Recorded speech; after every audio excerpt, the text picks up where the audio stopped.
Hey there, and welcome back. On this episode of the Mindful Money Podcast, I'm chatting with Linda Case. Linda is a financial therapist and a financial coach with over 30 years combined experience in financial services, professional counseling, and coaching. Coaches her clients to manage their money and mindset so they can get firmly on a path to financial freedom and a comfortable retirement. One of the things that wrote on her website is the following. You can make the best possible financial plan that will set your client up for the rest of their lives, but then life happens, priorities changed, people don't execute.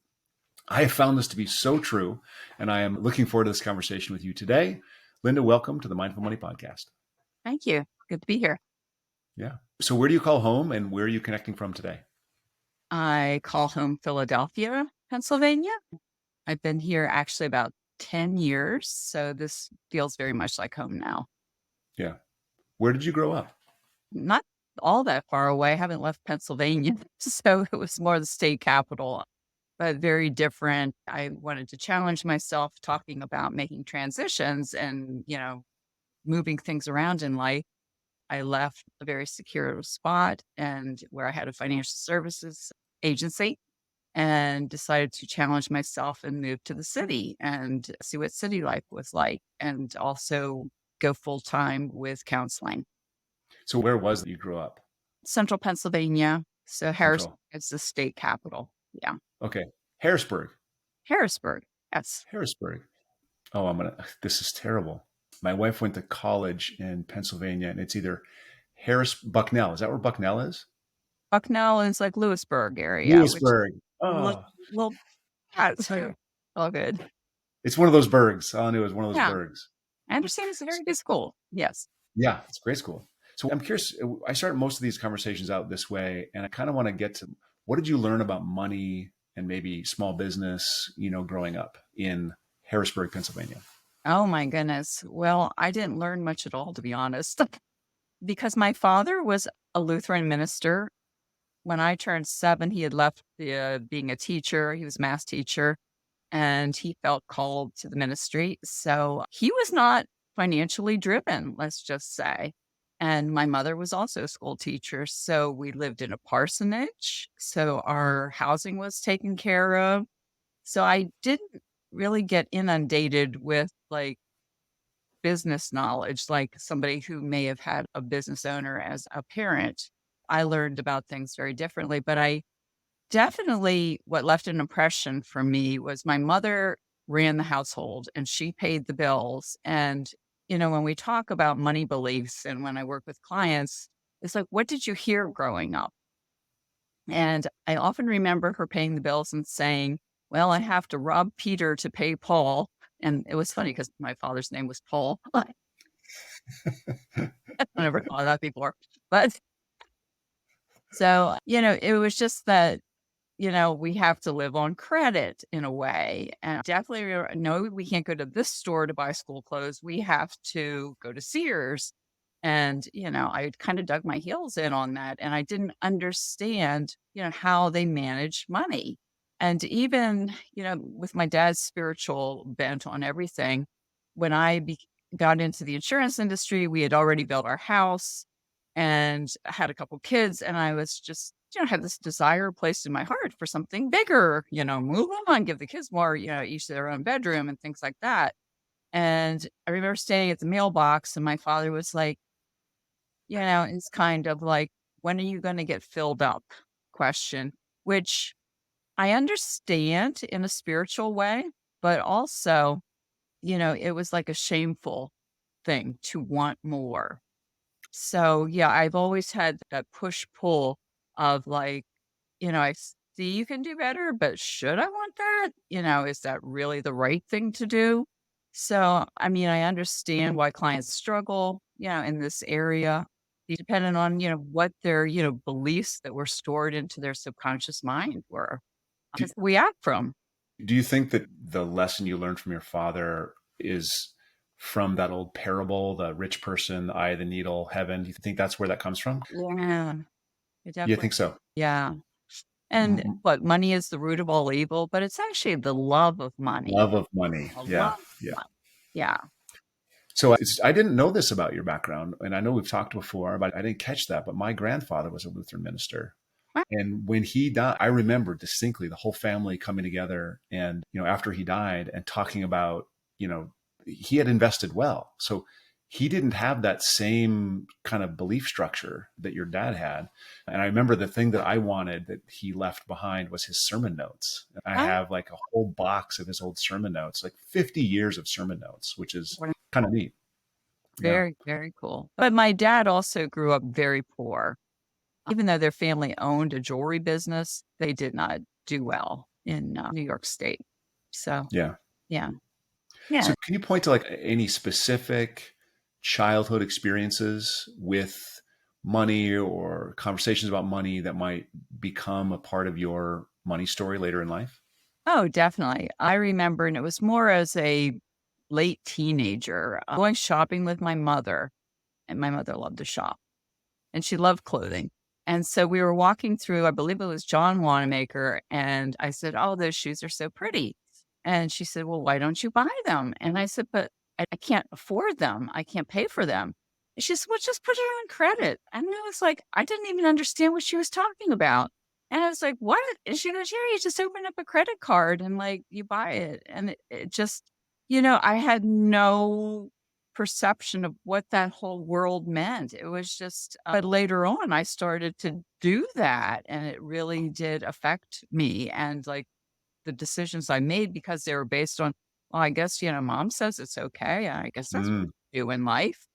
But I had no real education on how to manage money, and that's how a to write little, a check.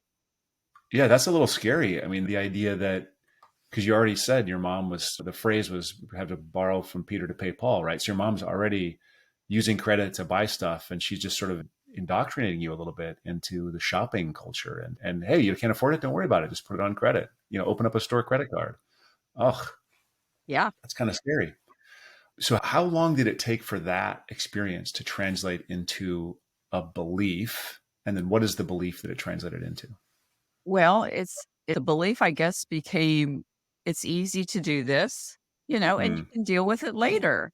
Just buy right. now, pay later. I mean, these like things like a firm that we have today, all those situations. And I have a client right now, and he's pretty high up in marketing at one of the travel firms. And I said, "Oh yeah, that's like one of their best sellers." Because, they're just encouraging people to go travel and this, and like, "Oh, it's only so much a month." Yeah, but it ends up taking them years to pay these trips off. How long did it take you to unlearn that lesson? I'm assuming you've unlearned that lesson, but how long did that take? I have.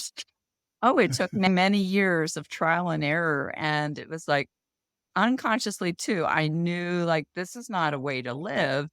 And yet somehow it was like just our culture in a way that just Mm, you just kept hearing it, and it was, all the advertising, and then you walk into the store and you see these, encouragement to do this.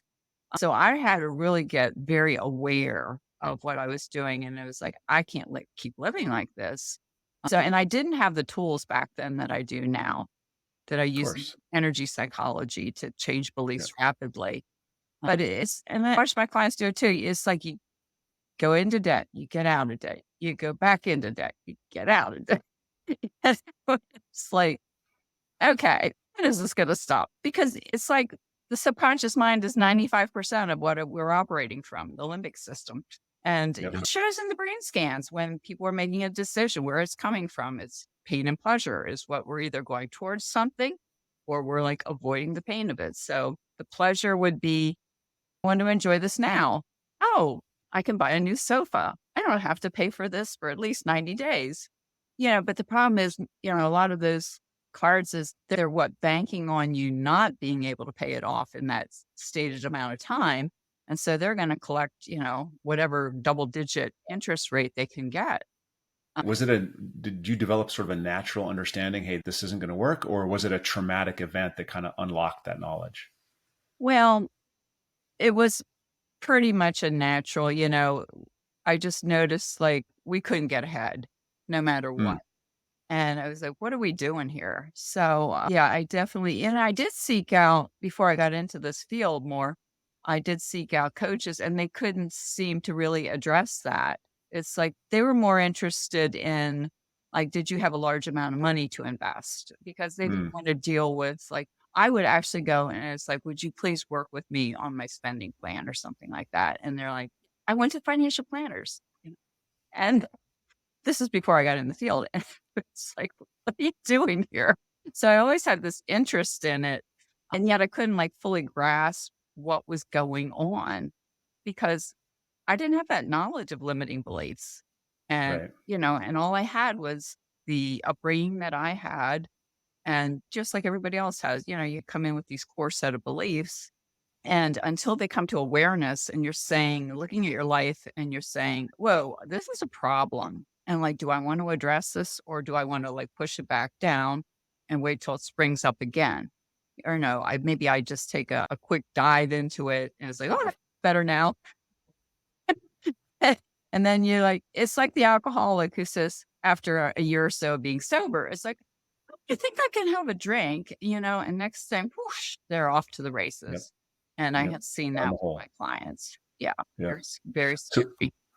so I know this is also a part of your money story. I think you write about it in other places, but could you tell the audience about your life before the Great Recession, 2008, 2009, and then what happened through the Great Recession for you?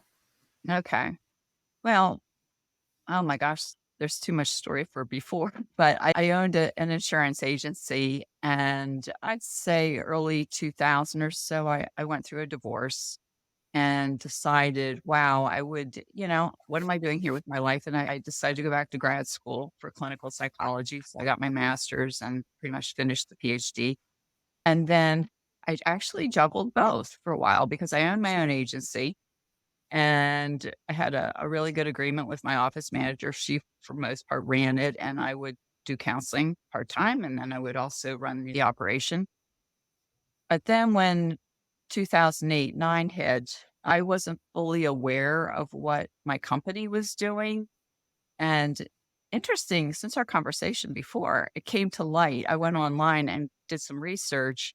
They did actually switch all the agents over to, they totally closed the old contract and they made them, there's no more independent agents. They were forced to buy their businesses back if they wanted to stay, which was crazy. And so were targeting at the recession. They needed money. So they were targeting certain agents. And unfortunately, I was in a very vulnerable position at that time. I had gotten engaged and then things went very wrong and he died suddenly of a heart attack. So I was not in a good, strong position for anything. And within a few months, they came in, they put the pressure on me. And I said, kind of like, I give up, so I lost the agency. And so it became a real financial struggle for a while. And I just wasn't prepared for that. So, Did yeah, uh, did any of your beliefs about? I mean, it sounds like there was not. It was less because of your own actions relative to the Great Recession than it was your company's actions yeah. relative to the Great Recession. But did that change any of your beliefs about money or, Well, even small business? absolutely. Yeah. That would be like a financial trauma for sure.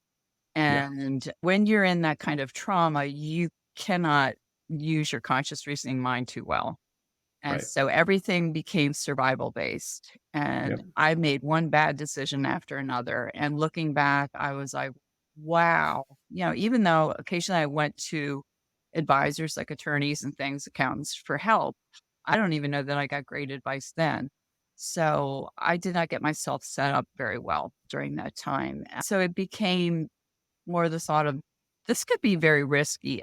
Where when I entered that business, when I actually got into that agency, I was in the business since 89, but I went with Nationwide Insurance in 96.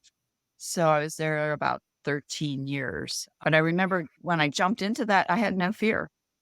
I was just like, I could do this. And like, I had no clue. They didn't even tell me how much income I would have to run this agency. They were like, go rent the space. This is where it has to be. you have to have this many employees, I had to buy furniture. I did all of that with no financials. There, it, Wow. yeah, it was crazy. I know. Would I do that today? Lessons learned. And it was so funny. I uncovered an old contract, the one I initially signed with them. And apparently none of us had really read it because it actually said they were going to pay my employees' expenses and salaries and certain other expenses too. And I didn't even find it till maybe 10 years ago. And I was like, oh my goodness, look at this. This is just, that whole thing was just a whirlwind of activity, designed to get me up and running. But somehow it worked out, it was a belief, a strong belief, like I can make this happen. Because of going through a trauma, it's like, uh-oh, this is very scary now.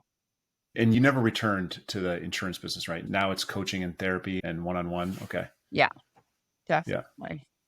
Yeah. So just before we look at the work you're doing at F3 Cubed, so how did you develop this work?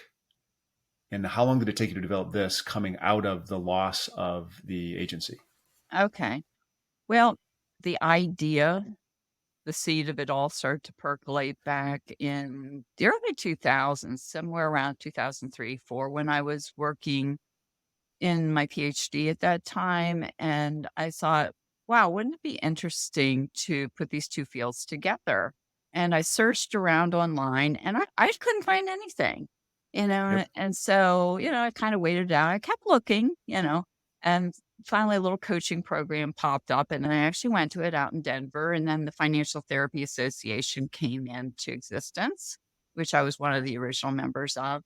And that's really taken off and developed. But yeah, it wasn't, I mean, it was many years in the making of like, how could I make this work? And it wasn't till I really delved deeper into like the spiritual aspects of money and getting my training on energy psychology that really, I think, developed onto this program that I created. Because I noticed, again, like we all have our patterns.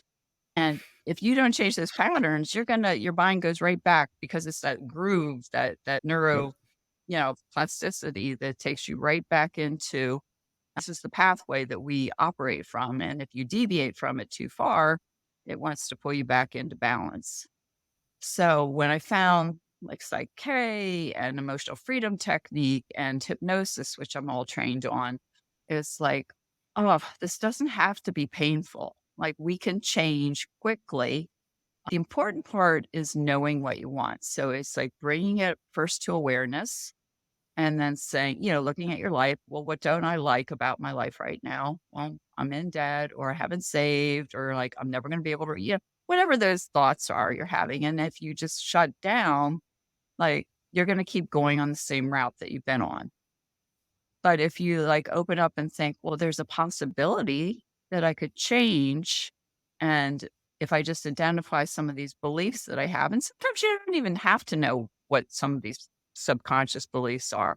And we can tap into that with the tools that I use. So yeah, it's just been in the making for many years. I'm taking little deviations here and there. So I'm curious about, and I really should know the answer to this question, but do you remember when the first Nobel Prize was awarded for behavioral psychology? In Nobel Prize in economics was rewarded to Daniel Kahneman, Wow. and Tversky had already passed, but that was right about this time. So you Wow. are combining these things at roughly the same time that the prospect theory is being written about by Daniel Kahneman and Eamon Tversky, which they win the Nobel Prize for a little bit later. And I didn't put that together in our previous conversation, but you are combining the psychology of money and financial planning at roughly the same time and looking for places where that's being talked about, right? Right. And then since there's been like 2 or 3 Nobel Prizes that are behavioral psychology related. Wow. Is that shocking to you? It, but, I have read that what happens in the quantum field, that we are all accessed in the great web of, right? That, Mm. Different scientists or whoever they are can be working on a project at the same time and they all can pull it in, you know? And it's like, okay, what's the answer to this? And that's like, it becomes the race of who's going to put it out there first. Apparently, Right. it's not me. Nobel Well, Prize. they were studying it and you were more practicing it. And that's Yeah. a little different, paper publishing. Yeah. So I people don't ask see me, myself as a researcher as much. yeah. So people ask me all the time about my transition from sort of religious studies to being a financial advisor. And you did this transition from being a financial advisor to being a psychologist. So what was the stimulant at the time to say, hey, I'm going to get my PhD in psychology? I'm an advisor. I'm an insurance person. I have my own agency. Why go get a PhD in psychology? What was that Huh, thinking? sure. As I mentioned earlier, in say 99, 2000, I was going through a divorce and it Yeah. was life changing. Of course, I had 3 children, owned the agency. And so I, went and to get some support. And through this discussion with a psychologist, discovered, well, many years ago, I started college at 16. So my dad had taken a church in a small town north of Harrisburg, and they didn't have an honors program. So I was stuck. It was like, okay, what do they do with her? Well, ship her off to college a year early. No, and I was not prepared. And I was not Hmm. really given serious guidance of like what to major in or anything. So my second semester, I switched to psychology, and my parents threw a fit. They said, you're never going to make a living in psychology, which I thought, well, this is really, at the time, if I look back, like, this is really interesting. There's my dad, a Lutheran minister who went and got his master's in counseling. And now they're telling me, you stay in chemistry and that's where you're going to make it. So I got very confused. And, I took a whole different path in life until, boom, I hit that turning point and it was like, you know what? I really love psychology. And I was like loving these discussions because, I would love deep conversation. And, it was more than just helping me through the divorce. It was like, we're talking psychology. This is very cool. And he would like recommend books for me. I'd go like devour those. And so I quickly like jumped into a program. I had to get 12 undergrad credits in the summer. By the end of August, I'm enrolled now in my master's. I wrapped it up in 13 months. I went, right through it. And I took maybe just a few months off before I started the PhD. But I mean, that was like my passion. And I can't imagine doing anything different now. I mean, insurance served a purpose. I don't regret having done all of that. It taught me a lot of people skills. I mean, it was so funny. Today, somebody asked me, when you did insurance, did that have anything to do with like counseling? And I said, well, actually, yeah, I worked for Lutheran Brotherhood, of course, and I was doing full-time financial services and more the life insurance and securities and stuff. So they sent us to Minneapolis, and my second career school was called the Counselor Selling System. And I was in heaven. I was like, wow, that's so cool. I'm learning about personality styles and I'm like practicing with people. And I was like, so I literally learned the basics of how to conduct a session, the empathy, the active listening, all of that was taught to us in the insurance business. So that Hmm. when I applied for my master's, I wrote about it. I said, as part of my, this is why I want to do this. I said, I've been doing this for years. I work one on one with people, and Does that, I'm just curious, and this is a bit of an aside, but does it bother you at all that the insurance company is teaching psychological selling techniques? I mean, that used to really perturb me when I oh, went to did sales training. I didn't like I felt it was a little bit manipulative. Like, how do I get under your skin and right. identify? It's not just identify a need and fulfill need, which is also another selling technique, but it's how do I identify the thing that makes you afraid so that I can sell to that fear? And that I really didn't like. Oh, okay. I looked at it a little bit differently. So I remember the system we used: drivers, amiables, analytical, and expressives were the personality Mhm. types. And so that was designed to help you understand how somebody else operates so that you can connect with them, which to me would be empathy, Yeah. and I mean, I just had fun with it in a weird way. I mean, I didn't see it as manipulating people, but it's like, how can I get on their level to be able to talk to them? It may not have been. You may not have learned how to manipulate people. I was being taught how to manipulate people. Oh, Different processes, right? How do I, and yeah, as an introvert, I was like, "Oh, yay, a tool." That's like 'cause right. I'm not like the talker, it's just like, you can't just put me in a room and expect me to network. That's not gonna happen. But, so I remember just like a few times and I was like, "Wow, this is like really true." So I had this attorney, I went to his office and he was like, boom, right to business. And I'm like, "There's your driver. Oh my gosh." And one time I went out and I delivered a death claim to this man, and it was his wife who had died of cancer. And then I don't know, I was my amiable self, there, and I didn't know who he really was, and he didn't say a whole lot. But finally, he said to me, "Well, when are you going to sell me this?" And I think he was talking about a disability policy at the time, and I was like taken aback. I'm like, "Whoa, okay, here's the driver." Okay. Uh, And the analyticals, oh my goodness, the funny stories, like, I had one guy, we would sit at the kitchen table, him and his wife, and he wouldn't say a word, and I put out all the numbers and Oh, they have to think about it. So, he was so almost like an avoidant personality that he slid the paperwork under my office door. He couldn't just talk to me. Wow. So some Right. analyticals are they're just very standoff. Engineers. They're Yeah, engineers, right? I know.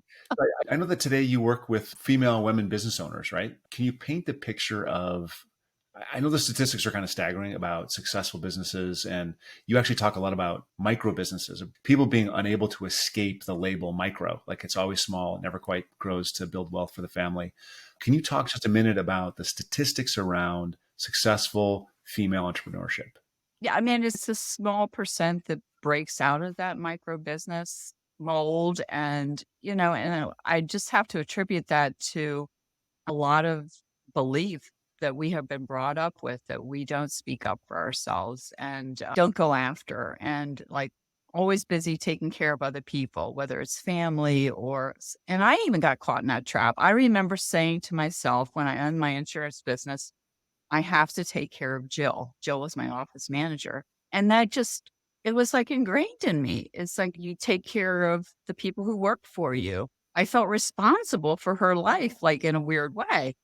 And so I think as women and in business, we still are under that cloud of like, this is what we do. We take care of people. It isn't all about us. We aren't as competitive. We're more likely to back down on, negotiations and things like that. So, and I don't even know. I mean, it's difficult for women to talk about those things. It's a real struggle. Is like, well, who does that make me then? Is that more Hmm. an ego driven thing, or I don't want to be seen as whatever negative connotations they might have of what that looks like to be in business, whether it's greedy or you know not caring about of other people. Yeah. And I always bristle a little bit. I know that you're saying true things. I came from, so my dad was a business person, not a greatly successful business person, but he also backed on the negotiations. He also was sort of taken advantage of by employees. He also he had a micro business that never built any real wealth or even income for our family for probably Mm. 13 years of my growing up, right? It's I know that there are examples, the Venn diagram, the circles are overlapping. There are men who are a little bit more softer in their touch when business, and there are women who are a little bit harder in their touch Yep, in that terms of is business, right? true. I mean, yeah, that's a good point you bring up. And when I'm thinking of, well, as we talk about feminine versus masculine energy, Yeah, that's true. That would play a big role in that. Yeah, how are we wired to show up? right. And it's not always gender. There's energies, right? And do you Right. know if any of that, as I was preparing for this, I was asking you questions about men versus women in business. And I was like, do any of the statistics actually take into account non-binary? Do you know? I don't think that they do. Wow, that's fascinating. No, I don't know that. That I don't might think be that a they do, field actually. to tap into to research that. I imagine that's coming. Like, I think the statistics are men start business, women start business, men are the successful percentage of men, percentage of women. I don't think there's any research or statistics on non-binary businesses or pick your category, retirement. I don't think there's much research on that at this point. Yeah, interesting. It popped in That's my where, mind as we were talking here too. At one point in Lutheran Brotherhood, I had become very successful, like the top of their salespeople. And so they sent me out to Minneapolis for a 2-day interview to talk about going into the associate general agent, role. And then I guess the next thing would be general agent. And the feedback came back, and everybody thought I had the job. I mean, the VPs liked me, everything. But then the final say was the industrial psychologist. And he came back and he said, "You care too much about people." yep. Yeah. See, when they trained you how to sell, they meant what I learned, but you took it a different way. Like, oh, I can connect with people because yeah, I get it. Yeah. So it's Can you fascinating, talk a this whole minute? male, female. But, I love that you brought that up because I'm going to definitely look into that. It's worth a peek for sure.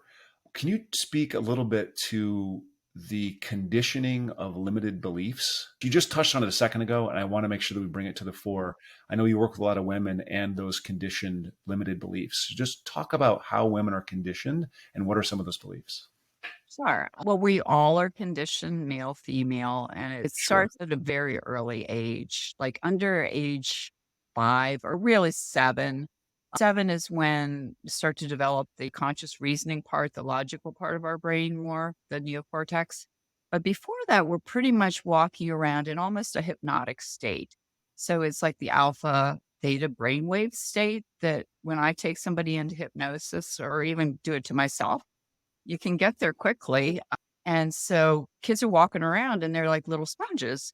And they hear something on television, they hear mom and dad talking, they hear, maybe their school teachers, they hear people at the church talking. So it's all going in there and they have no way of filtering it. And so that's how those beliefs start to develop. So they'll just take it in and then we start to operate from that. So even though you might not be making financial decisions at that time. Although as children, I guess, still you could be. If mom or somebody gives you money for your birthday or the tooth fairy or whoever.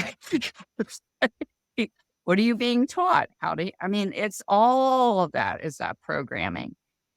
And so it often shows up years later and you have no idea why you are driven to do these things.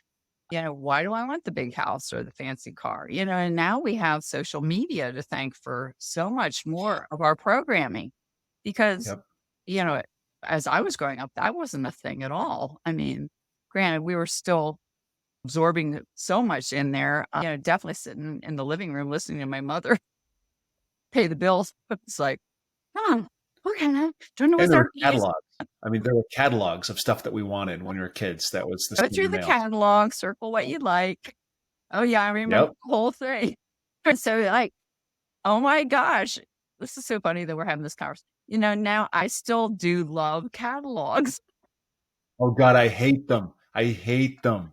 I hate But it's catalogs. Oh my it's God. like it, but they become, whatever happened. If you associate something good, with whatever you did as a child, why would that go away? Like if Yep. you remember the smell of freshly baked cookies, that's gonna light Mm. up your brain. Dopamine's gonna be kicking in. So this is what's happening. It's like the dopamine receptors, whoop, you know, it's like this makes us happy. We don't have any real control over it because it's the subconscious mind, where the conscious, is the will, and that just goes so far. And we can make changes doing it that way, but it's a lot harder. And you often revert back to the old way because that's so powerful. Can you talk about some of I know that everyone's conditioned, but some of the ways that women specifically are conditioned, vis-a-vis their success in business? Oh, okay. So women, are taught to play the lesser role, and don't push for too much stuff. I mean, Huh. I remember specifically, if I started to rise up in the insurance business, now I became they were not too pleasant words used about me. And then I became a target. So then you want people to like you oftentimes as women. And so then, oh, I'm going to make myself smaller or, whatever to be part of the group. So it's that wanting to belong, those kind of Mm. things that women are more drawn to generally than maybe men. So, it's not a feminine thing to be, you're seen as aggressive. You can't tell other people what to. I ran into that one at 3 Mile Island. So I was in chemistry. I don't know if we discussed this, but I did 8 years. I was in nuclear chemistry. So you're a genius, is what you're saying. 3 Mile Island, I was part of the cleanup operation for the reactor. Wow. So yeah, dad got his way. I did go to chemistry for a while. And that's when I believed I could do just about anything, and then the trauma hits, and then that all went away. It was like, wait a minute, this world is not as safe as what I thought it was. Yeah. Wow. And it's like, you got to protect yourself. How does some of those, when you're working with a client on their own ability to, build wealth for their family and their money beliefs, how do those limited beliefs show up? Okay. Well, the way they show up is they may commit to saving. They may commit to, I have a guy right now, I've been working with him, oh my gosh, at least 6 months or more. And okay, he came in and he had lost over $100,000 by using betting apps. Wow. So to this day, I have encouraged and gave him all the tools. Like, you really need to work on creating a spending plan. Just had him in this week again. And okay, you're coming up on a year's anniversary of having tackled this problem, but are you guys ready? And he'll give me a million excuses. And my concern is, until you get back or get to like a good habit of how you handle your money, like, that possibility still looms there. Because when you are vulnerable, just as I experienced in my own life many times, it's like it all goes out the window. If you don't have that Right. strong foundation of great habits, whether it's saving, tracking your expenses, and to me, it doesn't have to be down to the penny. I mean, I'm not that rigid, but you need to have awareness. And that's very key, awareness. And if you don't have that, it all goes out the window. Everything becomes unconscious. Like, Yeah. I had a client, a woman who was a professor, and she finally brought in all of her unopened mail because whether they were bills or checks. She even had a fear of cashing a check and depositing it because she thought maybe they'd ask for the money back. And this was a very firm belief she had. And then this is a PhD educated woman who's out there teaching, communications, more or less. But it's just, I know it is astounding when you sit with people one-on-one and you find out what's really going on in their heads. And it's not that you're going to shame them or tell them they're wrong or anything. It's like, okay, well, this is where we're starting from.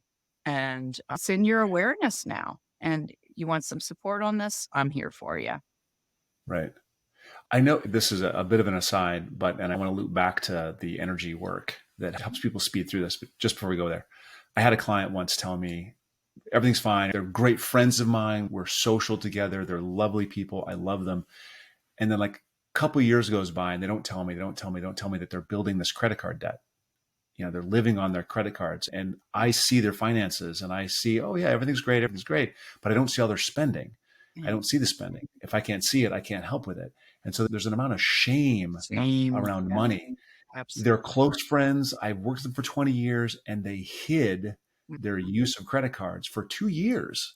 And then they finally said, you know what, they couldn't deal with it anymore. They said, Jonathan, help us. This is our thing. This is what we're going through. Help us deal with it. So how often do you see shame as sort of an overriding problem? Huge. Yes.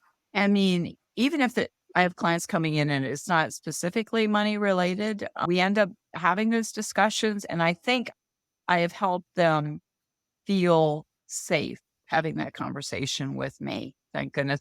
But unfortunately, so many people out there don't have a safe place to go and where they're Right. not going to be judged. And yeah, it's like, how could you do that? Like, even one of my own daughters got herself back into trouble again with credit cards. And I said, why didn't you come to me? And she knows what I do. But again, it's that shame of like, I thought I had taken care of this and now I'm in trouble again. So, And it's interesting because I think that we have this illusion that everyone, and social media obviously helps this illusion, stay alive, that everyone else has it figured out. Yeah. Like, I have liquidated my 401k to survive. Like, I did that. That was many years ago, but I had to do it. You've gone through something in 2008, 2000, and you've gone through, we're experts at this stuff. And yet it happens to us. And we need more people admitting that, I think. No Yeah. reason to judge. It's just, as the bumper sticker says, shit happens. Like, that's how it works. It's interesting. Yeah. Many years ago, I was at the beginning stages of wanting to do this work. And I talked to this much older woman and she said, "Oh, you can't tell people you've had a problem."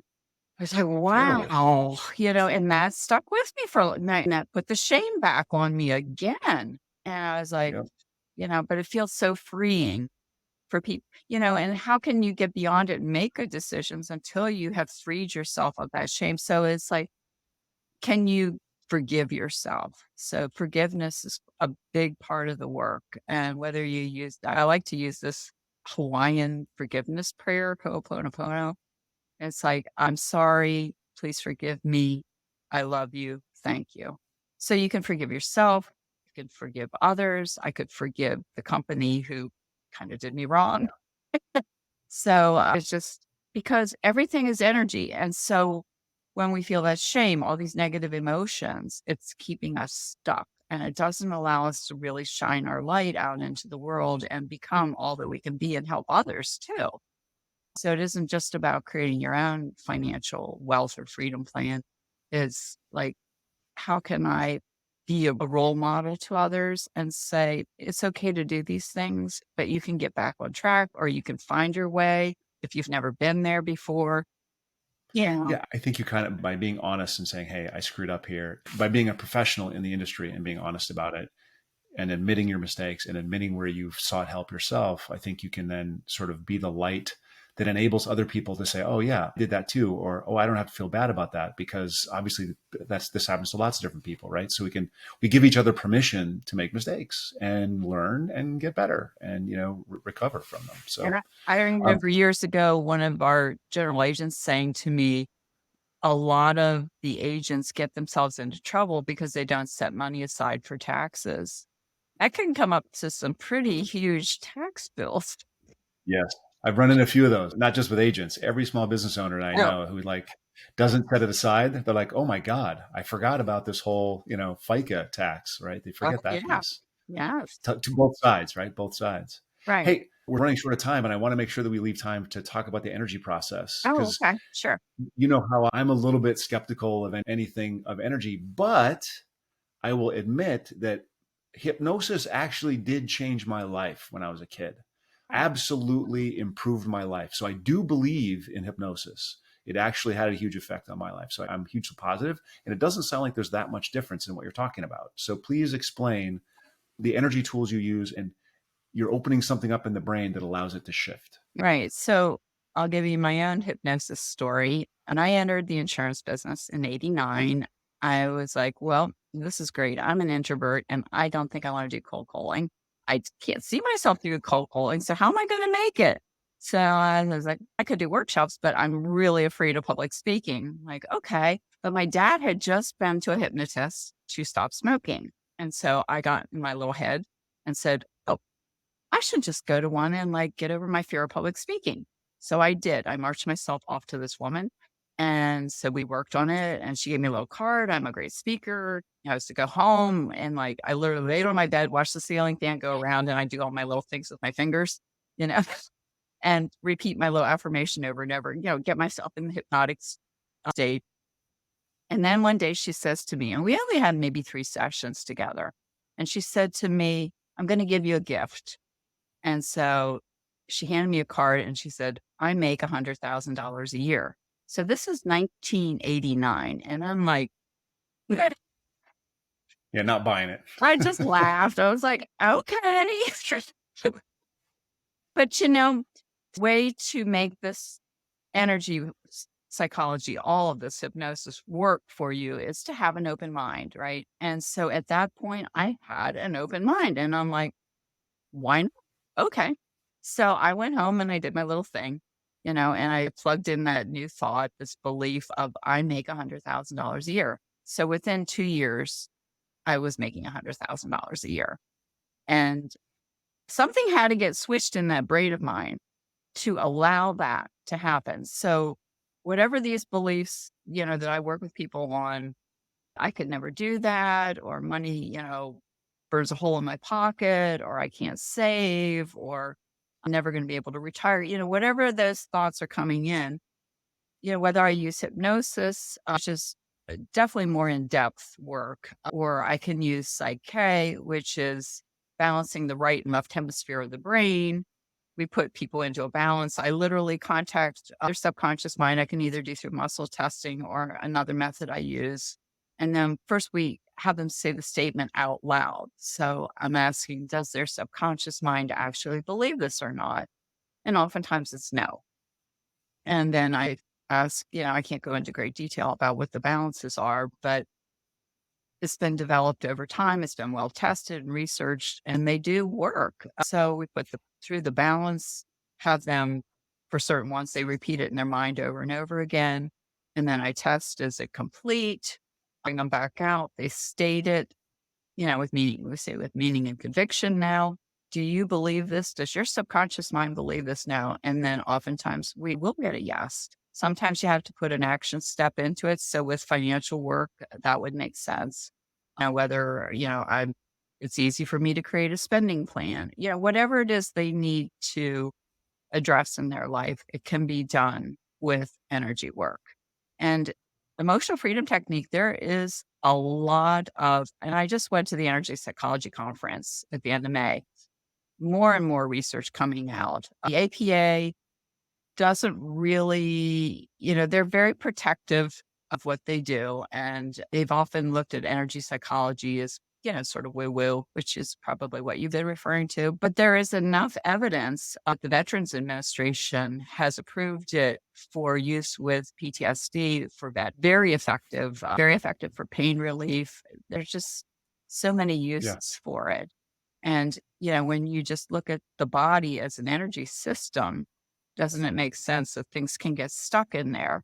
And, so we have to, you're really looking at what's going on in your life, look outward. And if that's not pleasing to you, okay, what would you like instead? So that's the beginning of it all. And then crafting a statement that works. So it's so interesting to hear you talk about the state, reading the thing off the card, because when I went through hypnosis, it probably was only 3 sessions, and I did it with my aunt. I had a problem as a child. Okay. I was probably 9 years old, and my aunt sat with me 3 times. She's my crazy aunt. So maybe some of my judgment about energy work comes from my family calling the aunt that helped me out with hypnosis my crazy aunt, who I love. Like, she's right, but I love her. But I had this problem, and she had a couple sessions with me, and then she gave me a tape. And I lay down in my bed and I put the tape on, the headphones. Yep. And I just played the tape, and I went to bed with the tape playing, and I woke up with the tape playing, and I went to bed again the next night, tape playing for weeks and weeks. And the problem went away. It just was gone. So that messaging to your brain works. No question about it. Right? Awesome. Yeah. And I woke up one day to it all, and I said, you know what? I never got beyond the $100,000. Plug that in. So you got to say 250. You need another card that says 250. That's what you got to have. I work with that. Yeah, you did. It's so funny. After years, I'm like, oh my goodness, that really works well. So I have a really close friend of mine who tells me a story about his first psychedelic experience. And this is what he said. And I want to see if you know any research or read anything about this. He said that when he was coming down, like it wasn't a fun psychedelic experience. Like people took mushrooms and they go, oh, this is great, and bright colors. No, it was like a therapeutic psychedelic experience. And he said, as he was coming down, it was as if, and you spoke about the grooves in the brain, it was as if the needles in the grooves were lifted, and he could see each needle in each groove, and he could select which needles he wanted to put back and which needles he wanted to not have anymore. That was his experiential sense of coming down off of a therapeutic, guided psychedelic trip. And I was like, because I know a little bit about psychology, a little bit about the grooves in the brain, a little bit about behavioral psych. And I was like, wow, that is such a cool description. Have you heard anything like that? And is there any sort of research that you've read that sort of backs up the use of psychedelics in this kind of a thing? Well, okay. I mean, I appreciate what your person went through. Sounds very fascinating. I recently went to a meditation. Now, it was a very large gathering of mostly Indian people. And so it was a guru who is like, yeah, this is embarrassing, but I don't remember his name. Yeah, it's one of those names that just didn't stick. But he came to Philadelphia and I was like, oh, wow, this is so cool. I will go to it. And he spoke to that. And he said, I understand this has become, using the drugs and then people seeking higher consciousness is what they're doing. But what happens, and I've read this too in books, it literally does damage to your brain. So you can't have one without the chemical interference. Whereas if you do it through meditation or like Hmm. some of the things I'm doing, it's not harmful. So that would be my caution. There are other methods of getting the exact same results without taking that risk of doing long-term damage to your brain. So that it may have functioned the way he said, but in going after that experience, he might have done long-term damage. Right. Yeah. Yeah, I personally He's, wouldn't. I would never touch that. No. yeah. Well, I think, yeah, I don't want to push one way or the other. I'm curious about it and I hear a lot more about it. I think it's one of those things that we're going to see a lot of research on, I coming think, up. well, I do. Right. Right. Right. Research pending. Trusting of the guru right now. Yeah. I'm a meditator myself. So, Okay. I go that path first. I'm not afraid of a little risk, but I don't want to do long-term damage to my gray matter either. That sounds kind of scary. I did just hear of somebody who said their son, I know what it was. I listened to a lot of podcasts on near-death experiences and such and mediums. And this woman lost her son. He went to college and just did one time a synthetic drug and he died. Oofta. So, can you ever say what's in there and how it's going to Yeah. affect you? So, that's my caution. Yeah. Yeah. Thank you for the caution. There's a ton of noise out there. I ask every single guest to really simplify for us. So if you met, a woman business owner and she asked you, what is one thing that she should focus on that would unquestionably lead to better personal and financial success? And then what is one thing that maybe she had been focused on that she should stop worrying about? Okay. Well, I'd like to start at the beginning then and just to bring total awareness and clarity to what she's doing with her finances and to work on relieving any stress related around there because under stress, we don't make good decisions whatsoever. And I had a friend who was a very successful businessman, and this is where this is coming from. I was always impressed by what he said. He started his business out of his garage, and it was a video tech company. And, he's probably worth at least, say, $40 million today after he sold it and invest wisely. So he said, I never, ever borrowed money. And I make that how I'd operate my business. I don't want to go down that path. And if you can avoid it whatsoever, find a way to there are ways, and that's what I talk about in my program is your imagination. Like, when you wanna create something, it's all there. It's all there, you don't know how it's gonna show up, but you're, like, open to synchronicities, open to meeting people that wanna help. It may show up in ways you just have no clue as how you Right. get there, but yeah, just to be very conscious. If you do have to go into debt, very conscious of like the plan and don't keep adding and adding. Like your friend who like the credit card debt it Yep. just once you get in the pattern, that's it. It's a Yep. pattern. And then the shame comes out. You can't get out. Yeah. Yeah. It's huge, huge problem. Huge. Yeah. So just before we wrap up, I like to go back to the personal side of things. I want to ask you, is there anything that people don't know about you, or maybe you've said it, they don't remember about you that you really want them to know? Wow. I have been through a lot of transitions in my own life. I know what it's like to be up and be very down, to battle myself out of depression and, definitely interpersonal problems between divorce and even death. So there's always hope. You can always bounce back, and that being resilient is how I see living life. Yeah. So second question, if you could get the truth about any single question about your life or future, what would you ask? Oh my gosh, that's very personal. I love it. With my life partner. Do you have my answer?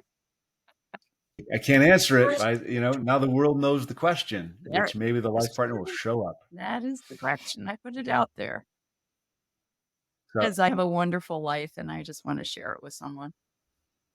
fair enough. It's out there now. Now it's public. You can't retract it. I can't. So tell us how people can connect with you and find you.